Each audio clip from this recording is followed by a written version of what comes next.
Assalamualaikum warahmatullahi wabarakatuh. Bismillahirrahmanirrahim. Alhamdulillahirrabbilalamin. Allahumma shalli ala sayyidina Muhammad wa ala ali sayyidina Muhammad. Sahabat sekalian yang dirahmati oleh Allah, berjumpa lagi kita pada video penyampaian ke-29 kali ini. Mudah-mudahan Allah meridhoi amaliah kita semua. Amin ya rabbal alamin. Pada kesempatan kali ini, izinkan saya untuk menyampaikan suatu ilmu yang mungkin bermanfaat bagi kita semua, yaitu mengenai petunjuk Allah. Berbicara petunjuk Allah, pastinya kita sepakat bahwa Al-Quran Al-Karim adalah petunjuk bagi umat Islam khususnya dan bagi seluruh manusia di dunia umumnya. Namun di akhir zaman ini tentunya pemahaman kita terhadap petunjuk Allah tidaklah hanya cukup sebatas membaca ayat-ayat Al-Quran, yaitu ayat-ayat qauliyahnya, karena di dalam realitas kehidupan ini ada banyak ayat-ayat yang diadopsi oleh orang-orang yang sebetulnya itu adalah ayat-ayat setan, ayat-ayat yang menyesatkan. Sekilas terdengar benar, tetapi sebetulnya itu adalah kalimat-kalimat yang menyesatkan. Seperti contoh kalimat seperti ini: saya lebih baik bicara kasar di depanmu kebanding saya bicara di belakangmu. Kemudian ada lagi: saya bukan pendendam, tetapi saya sulit melupakan keburukanmu. Kemudian ada lagi: tidak mengapa saya tidak bisa membaca Al-Quran, asalkan anak-anak saya pandai membaca Al-Quran.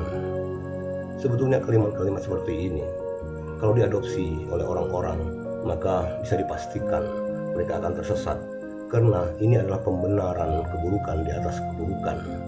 Untuk itu, maka semoga kajian ini bisa bermanfaat dan bisa membuka wawasan kita apa petunjuk Allah yang dimaksudkan oleh Allah sendiri.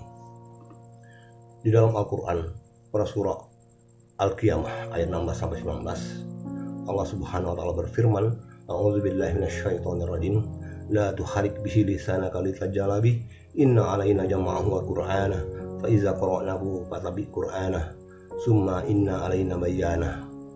Ayat ini turun berkenaan dengan kondisi pada waktu itu Rasulullah SAW dalam menerima wahyu-wahyu Allah yang disampaikan oleh malaikat Jibril.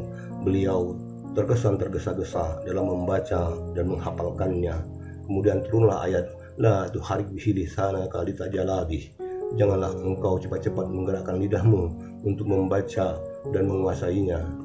Kemudian diteruskan lagi dengan ayat yang kedua, bahwa dijelaskan oleh Allah, inna alaina jam'ahu wa qur'ana, sesungguhnya kamilah yang mengumpulkan di dadamu. Dan kemudian lagi dilanjutkan dengan ayat yang seterusnya, yaitu fa iza qara'nahu fattabi' qur'ana, setelah kami membacanya maka bacalah ayat-ayat kami. Dan yang terakhir yang paling penting yaitu summa inna alaina bayanah, di mana artinya adalah sesungguhnya penjelasannya adalah urusan kami. Jadi dari ayat ini dapatlah kita simpulkan bahwa sebetulnya petunjuk Allah itu adanya di dalam Al-Quran. Membaca ayat-ayat qauliyah di dalam mushaf Al-Quran adalah tiket awal untuk mendapatkan petunjuk Allah. Kendati itu belum jaminan kita akan mendapatkan petunjuk Allah, karena pada realitasnya ada banyak para pembaca Al-Quran, bahkan qori sekalipun, mereka tidak mendapatkan petunjuk Allah dalam bentuk ilham-ilham kepada mereka dari ayat-ayat yang mereka baca. Itu artinya pemberian petunjuk oleh Allah adalah hak prerogatif Allah. Suka-suka Allah mau memberikannya kepada siapa. Yang jelas tiket pertama itu harus kita pegang, yaitu membaca ayat-ayat Al-Quran secara istiqomah. Dalam artian, jika kamu menunaikan ibadah salat fardu secara istiqomah setiap hari, itu artinya secara tidak langsung kamu telah membaca Al-Quran setiap hari secara istiqomah. Insya Allah petunjuk akan Allah berikan kepadamu. Namun muncul satu pertanyaan, lantas apa tandanya bahwa kita sudah mendapatkan petunjuk Allah?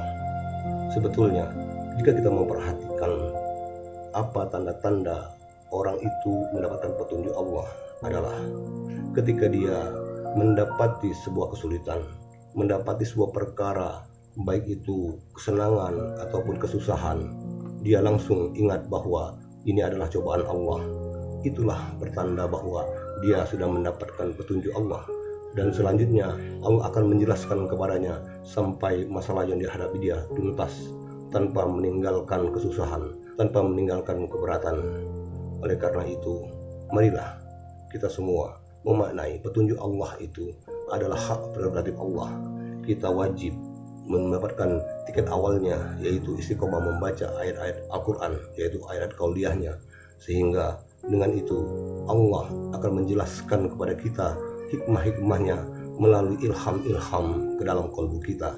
Dengan demikian, insya Allah kita akan termasuk ke dalam golongan orang-orang yang mendapatkan petunjuk.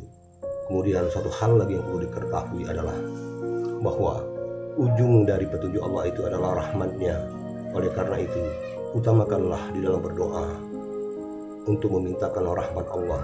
Karena di surat Al-Ihsan Allah berfirman, yudakhilu mayasya'u birahmati, sesungguhnya aku memasukkan orang-orang yang kukehendaki ke dalam rahmatku. Jadi itu artinya bahwa Allah memasukkan orang-orang ke dalam rahmatnya bukan karena apa bentuk amaliyahnya, tetapi betul-betul adalah hak prerogatif Allah dalam memberikan rahmat. Secara logika sederhananya adalah ketika kita telah mendapatkan rahmatnya Allah, di mana rahmat itu adalah semua bentuk kebaikan di dunia dan akhirat, maka tentunya kita tidak perlu memintakan yang lain-lain lagi. Karena dengan mendapatkan rahmat itu artinya kita telah mendapatkan segala-galanya dari Allah Subhanahu wa Ta'ala. Semoga kajian yang singkat ini mendapatkan ridho dari Allah, sehingga kita semua mendapatkan manfaat dan hikmahnya. Akhirul kalam, saya ucapkan wabillahi taufiq wal hidayah. Wassalamualaikum warahmatullahi wabarakatuh.